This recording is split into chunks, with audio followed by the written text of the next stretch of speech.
Hey guys, Bobby here from Wedding Cinema University, and today I want to go over the 4 easy steps to properly balance and adjust your Zhiyun Crane.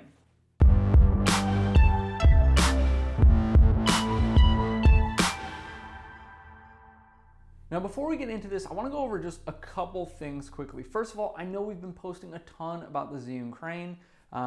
We weren't planning on doing another video. There are lots of videos out there about how to balance it. I'm sure I'm not the first one to do this, but we did get a request from a few different people on some of our previous videos, so I want to go ahead and put that together. If you're coming here to find stuff about the Zhiyun Crane and wedding cinema and stuff like that in general, I figured why not have a one-stop place where you can find out everything you need to learn. And then second thing I just want to go over before we get into the steps is the last video we did not have this base, but I want to just kind of sing the praises of this thing. This is not balanced. I unbalanced it right now, just FYI. But this thing is amazing. I'm going to link it down below in the description if you want to buy it. I think it's $30 or $40, something like that. But this is exactly why we bought the Zhiyun Crane. As you can see, this is basically like a little mini tripod. It does have a ball head, which I don't really use, but these fold up, so when I'm, flying it or whatnot, it's not in the way, and then they just sit out like that, and I can put it down on pretty much any surface. So floor, table, anything flat, basically. That is a huge help. That is why we moved away from the Ronin M. It's the biggest reason for sure. So highly recommend that or something like it. I think that's what really puts the Zhiyun Crane ahead of some of its competitors. I know some of them do have this ability as well, but this has been a huge help. So now to get into how to balance it. There's 4 different steps that you need to do, and the Zhiyun Crane does come with a little instruction manual. I will say that it is confusing, kind of lacking, and that might just be how you learn and how you visualize things. I'm a huge visual learner, so it did, I kind of stumbled my way through the instructions originally during one of our other videos, but now I wanted to put together kind of the comprehensive guide of how to quickly and easily do this setup. So just for reference, we are flying the Sony a7S II with the Zeiss 16 to 35 millimeter lens, the f4.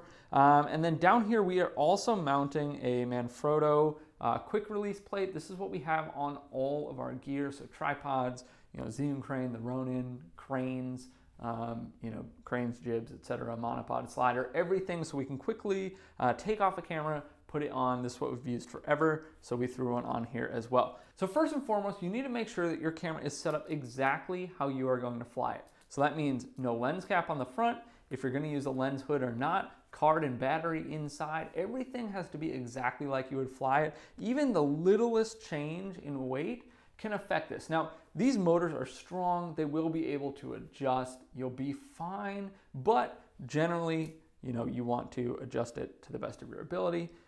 Something like a memory card's not going to throw it off, but changing a lens or something you're going to have to rebalance. Now, I have the 16 to 35 on here. I fly it in kind of all those ranges. So I'm sometimes as wide as 16, sometimes as close as 35. So I set it on 24 to balance it. I don't know if you can see, but that's right in the middle because this lens does go out a little bit as you get down to 16. So I'm going to go 24. It gives me a nice middle ground. First thing you're going to do is balance this axis. You want to be able to let go of the camera and have it point straight down. Now, this is a little annoying because if you can see, my lens is bumping. It's actually the lens hood. It's bumping into the, one of the motors down here, but you can still get a good idea of what you need to do. So for example, right now, if I let go, it is tilting up. So I need to move it forward. You're going to use this knob right here, loosen that, and I'm going to move it forward, and you're just going to do a little bit at a time. That was actually quite a bit, so we'll see if that changes anything. And I'm going to hold it so it doesn't tilt this way. That's not what we're worrying about right now. So I'm going to hold it right there and let go, and it's still going up. So I still need to bring that even more forward. So I can now see it poking out just a little bit here. So I'm going to hold it again. And eventually this will be able to stay in any position. So I'm balancing it for a little bit, a little bit angled. If you have the clearance to go straight down, do that. Now this is going the other way, so I need to lower that. And I'm just gonna go a little bit at a time here, tighten it back up. And it's still going a little bit down. So I need to move it down just a tiny bit. And that's pretty much what this is a nice back and forth over and over and over, just trying to get the exact settings. All right, so you can see there I've let go of it, and I've let go of it there. It's staying in one spot, but most importantly, when I point it straight down, it stays in one spot. It's not moving around, it's not moving up or down. So the second part of that axis is that you need to balance it on the base plate. Now, like I said, I'm using a Manfrotto quick release. You might have this mounted straight to your camera. You might have the Manfrotto quick release. You might have another quick release, what have you. But this is the second part. Now, I will admit that I did not want to actually change my camera settings as far as this base plate. I was okay changing all of these to show you, but I messed around with this for a long time, and I just didn't want to deal with that again the first time I set it up. So, but basically all you're doing is the same thing. You're gonna hold it straight like this, and you're gonna let go. Now, I would definitely kind of be steady with it as you let go to get that true balance. As you can see, mine is staying flat. It's not tilting down, it's not tilting back up, and that has to do with this down here and how it's mounted. So if it is tilting too far down, that means it's front heavy. You know, if you let go of it and it goes like that, it's front heavy, you need to move it back. So you would just loosen this and move this down or back towards my backdrop here. And if it's, you know, back like that, if it's tilting back, you're gonna unscrew that and move it forward towards you, towards the camera right now. Make it a little more front heavy so that it doesn't move around. And if you see, if I don't let go of it nicely, it can actually start to fall one way or another. All right, so that's that. Sorry I didn't go ahead and do that one. It's just kind of a pain. I don't want to deal with it. But that should give you a good example. If you have any questions, you can leave them below. Next thing you want to do is this axis right here. This is the roll axis, I believe. So as you can see, if I were to just let go of it, it's tilting way this way. It's completely coming over. So I need to add more weight onto this side towards me. So I'm going to unscrew this screw, which is in the back, and then this just moves left and right. So I'm going to move it towards me here to try and counter that. Let's see if that works. So I'm going to let go. It's still clearly going that way. So I need to bring it way further over here.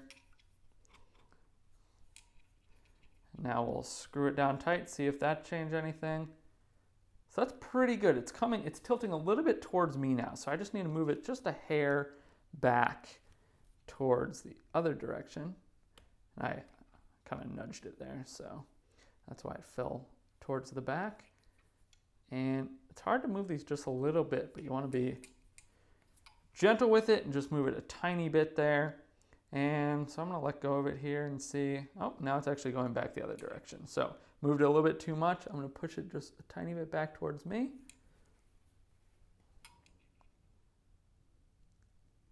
All right.